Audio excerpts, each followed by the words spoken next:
All right, so you know how it is sometimes you want to stay informed, but you don't want to get, sucked into that endless doom scroll of news and social media. Absolutely. And that is where this show comes in, right? Totally. Yeah.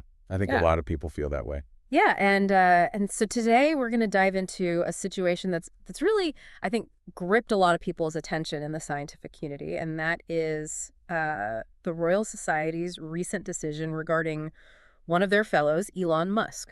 Yeah, it's a really fascinating case study in how these really prestigious organizations kind of navigate these complex situations involving these high-profile individuals. Yeah. For those that might not know, the Royal Society is the UK's National Academy of Sciences. Right. It's a very influential Yeah, organization. absolutely. And Elon Musk was elected as a fellow back in 2018, Yeah.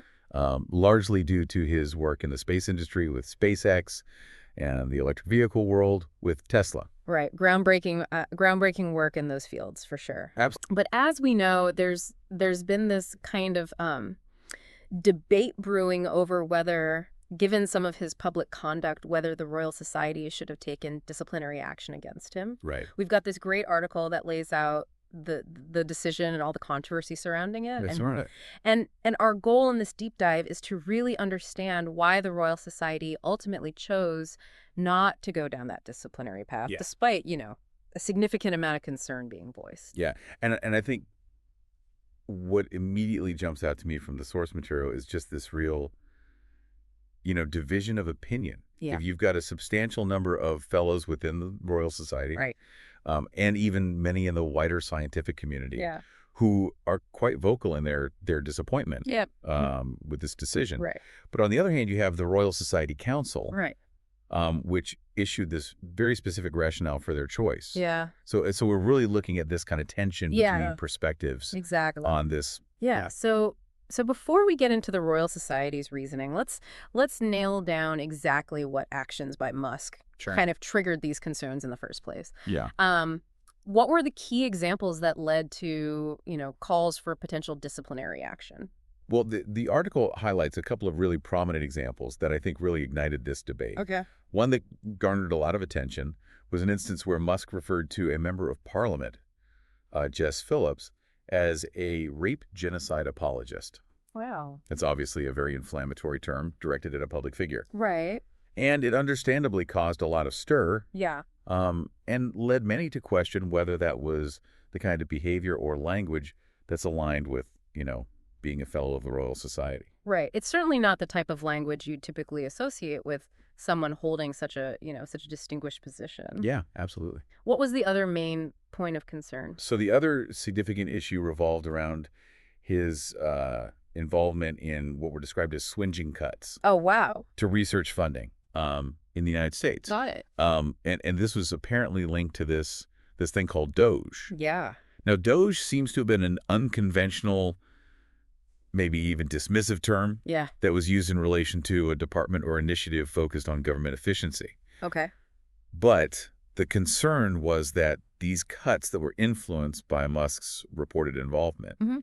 had a significant negative impact on the overall science funding landscape. Wow. So we're talking about, public statements and also potential influence on science funding. These are, significant issues to raise. Absolutely. It begs the question, how do these actions measure up against the Royal Society's own guidelines for its fellows? Yeah, that's a really critical point. Yeah. The article specifically points to the Royal Society's Code of Conduct. Okay. You can think of this as kind of a set of principles Right. that, members of prestigious organizations like the Royal Society agree to uphold Right. to ensure that, their actions reflect positively on the institution and the mission. Yeah. And this code includes the stipulation that fellows should not act or fail to act in any way which would undermine the society's mission Right. or bring the society into disrepute. Okay, so yeah, when you consider the examples we've just discussed, Yeah. it's easy to see why a number of fellows felt that Musk's actions might have crossed that line. Yeah, and it's worth noting, too, that these concerns weren't sudden.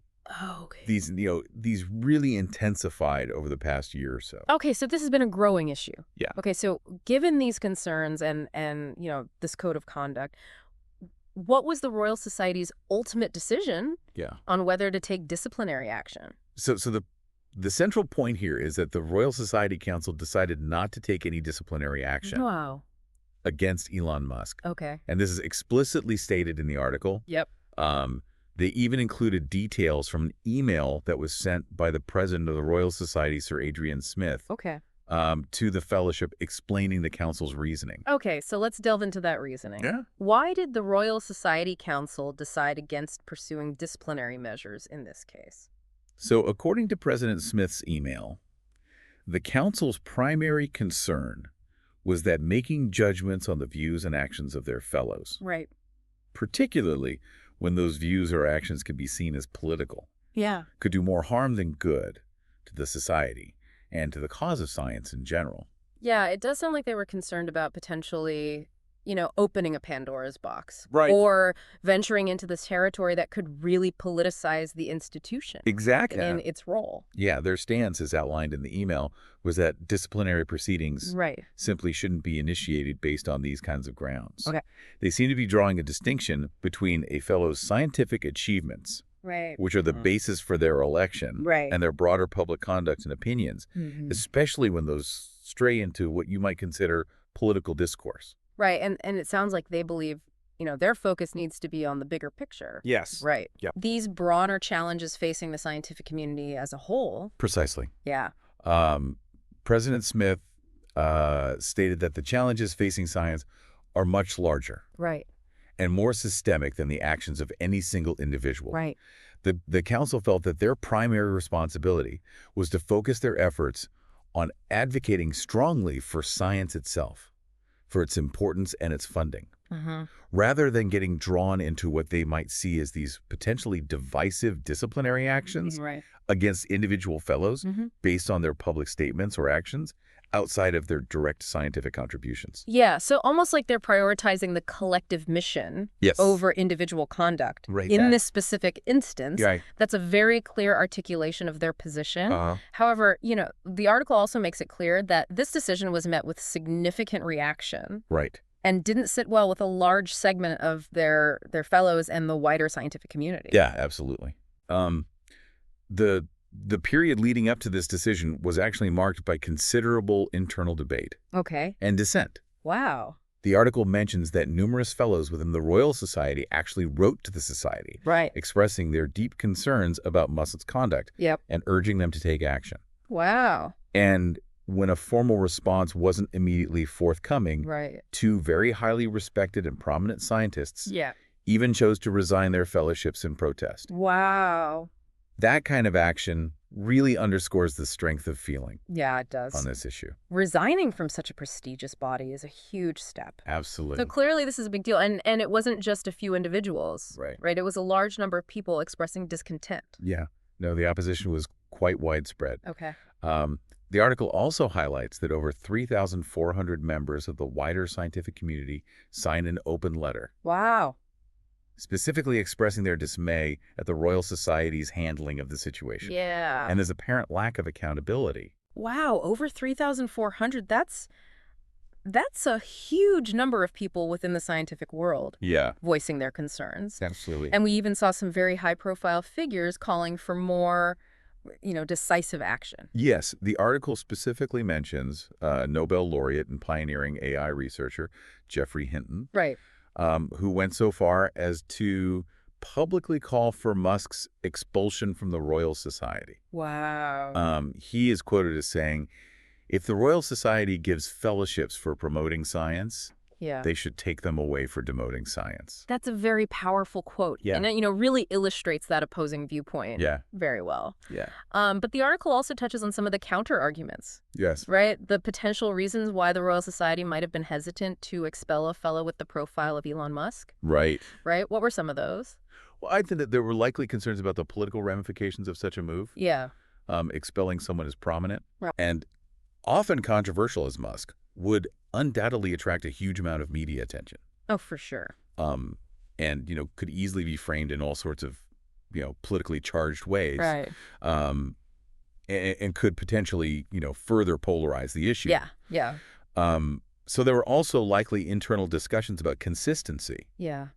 If Musk were to be expelled for certain public statements or actions, Right. it could raise questions about, the precedent being set Right. and, where the line would be drawn for other fellows who might have expressed controversial opinions in the past. Right. Or you might do so in the future. Right. So it really opens up a complex area of judgment. So a real concern about setting a precedent. Yeah, And the potential for future controversies. absolutely.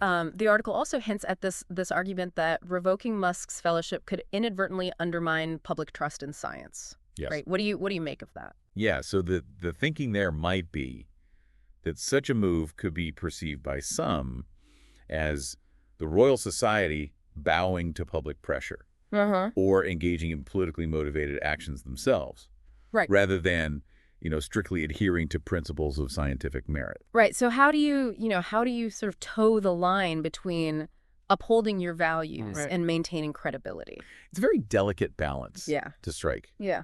between those two things. So it sounds like a decision with potential downsides no matter which way they leaned. Yeah, absolutely. Okay, so now let's go back to President Smith's communication with the fellows. Sure. The article gives a little more detail about that. Yeah. Beyond the core reasoning, what else did he convey in his communication? Well, President Smith did attempt to directly address some of the widespread concerns Okay. that had been raised. Right.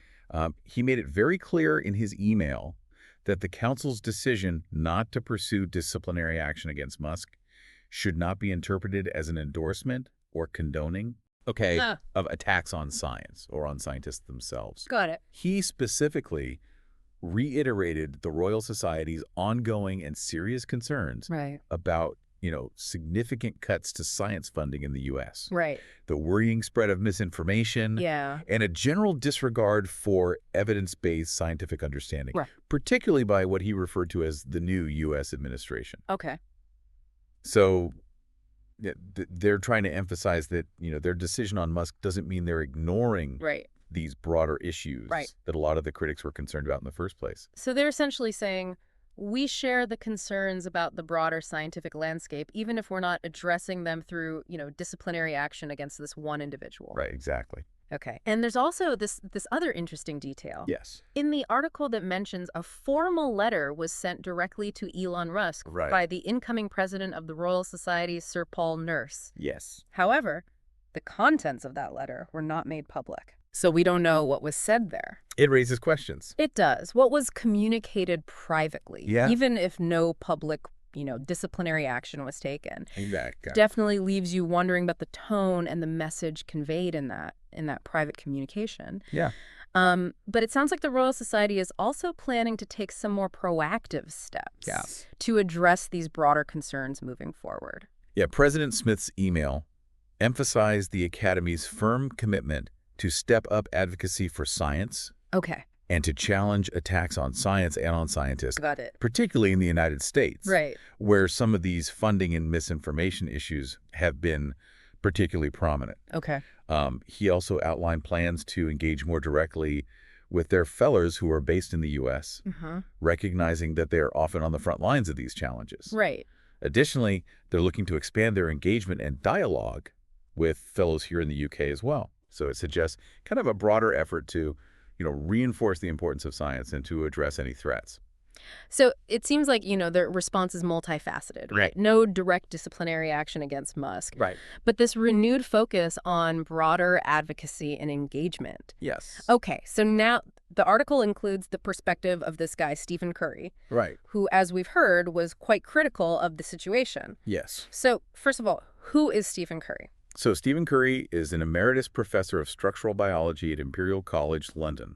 Okay. And importantly, he is not a fellow of the Royal Society. Got it. He was just somebody who played a key role in organizing this open letter Okay. that we talked about that expressed this widespread dismay. Got it. According to the article, Curry did acknowledge the Royal Society's stated intentions Right. to, increase outreach and support for researchers in the U.S. and the U.K., Okay. indicating that he saw that as a potentially positive development. Okay, but it sounds like he still had some reservations and criticisms. Yes, he did. What were those? Well, he pointed out that the content of Sir Paul Nurse's letter to Musk remained undisclosed, Right. which he found troubling given the public nature of the concerns. Right. He also highlighted that President Smith's email, which explained the council's decision, Yeah. made no mention whatsoever of the Royal Society's own code of conduct, Wow. the very code that formed the basis of many of the initial complaints against Musk. That does seem like a significant omission. Right. If you know these alleged breaches of the code were really the driver for this whole thing. Exactly. Yeah. Curry goes on to express his strong disagreement with the Royal Society's approach. Okay. He's actually quoted as saying he believes the Society is essentially turning a blind eye to Musk's unprincipled scientific behavior, spreading misinformation, or failing to speak out against the anti-scientific actions of the administration of which he is a part. Right. So essentially, Curry feels that Musk's actions constitute these clear violations of the Fellows' Code of Conduct. Yeah. And by not directly addressing these alleged violations, the Royal Society is failing in its duty. Exactly. And he argues quite strongly that by not addressing these perceived contraventions of their own ethical guidelines, the Royal Society is actually undermining its own authority Okay. and ability to speak on behalf of the UK scientific community as a whole. Right. He even states quite definitively, "I don't feel that they speak for me Wow. anymore." Okay, so from his perspective, this inaction has damaged the credibility Yeah. and representative standing of the Academy in the eyes of at least a significant portion of the scientific community. Absolutely. So this whole issue has really generated some deep divisions Yeah. and intense feelings within the scientific world. It has. So as we wrap up this deep dive, let's bring together the core tensions that are at play here. Okay. What are the different sides of this? Yeah, I think at its heart, this situation really boils down to this fundamental conflict between the Royal Society's desire to safeguard the institution and promote the broader interest of science Right. by avoiding what they perceive as these potentially damaging political entanglements, Right. versus the very strong concerns held by many of their fellows Yeah. and of the wider scientific community, Right. who feel like, it is imperative to uphold their established code of conduct Right. and address what they see as, clear misconduct by a prominent member of their fellowship. So it's this balance between protecting the institution Yeah. versus potentially upholding these ethical standards. Exactly. Okay, so the Royal Society has made its decision. They have. No disciplinary action against Elon Musk. Yes. And their reasoning was, that such action could be more detrimental to the society and the overall cause of science than not taking action. Yes, that is their stated rationale. Right. And they emphasized the potential risks of judging fellows' public views and actions, Right. and reiterated this commitment to this broader advocacy for science. Yeah. But it's also clear that this decision has not put the issue to rest. Right. Right. The debate and these differing perspectives within the scientific community remain very much alive. Absolutely. Significant questions and criticisms continue to be raised. Yes. Particularly, about accountability Yeah. and the Royal Society's commitment to its own ethical standards. Right. And the potential long-term implications for the institution's credibility. For sure. So this whole situation really leaves us with this really crucial question to ponder. Yes. What is the responsibility of prestigious scientific institutions like the Royal Society Right. when prominent fellows engage in behavior that a large part of the community believes contradicts the core values and principles of science? It's a really good question. Is the choice to not act a strategic and justifiable decision aimed at protecting the institution's broader mission? Right. Or does it represent a compromise of fundamental ethical principles? Yeah. It really, begs us to consider this delicate relationship between scientific authority, public figures, and the maintenance of public trust in science itself. Absolutely. Yeah, so a lot to think about. A lot to think about. And we'll leave it there for today. Thanks so much for listening, Thanks. and we'll see you next time.